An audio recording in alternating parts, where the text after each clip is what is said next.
ज्या विद्यार्थ्यांना परदेशी शिष्यवृत्ती पाहिजे त्या विद्यार्थ्यांसाठी अतिशय महत्त्वाची बातमी, कारण आता परदेशी शिष्यवृत्ती म्हणजे स्कॉलरशिपसाठी 75% गुणांची अट घालण्यात आली आहे। अनेक बहुजन विद्यार्थी मात्र यामुळे या स्कॉलरशिप पासून वंचित राहण्याची शक्यता आहे, तर सरकारच्या धोरणाविरोधात विद्यार्थ्यांमध्ये संताप पाहायला मिळतोय।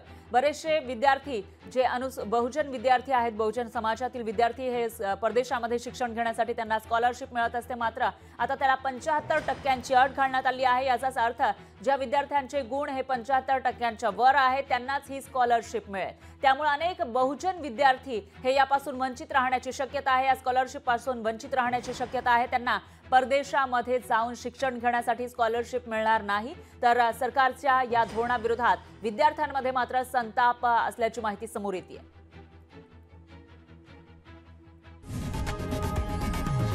लोकशाही मराठी ऐका, पहा, जागरूक रहा।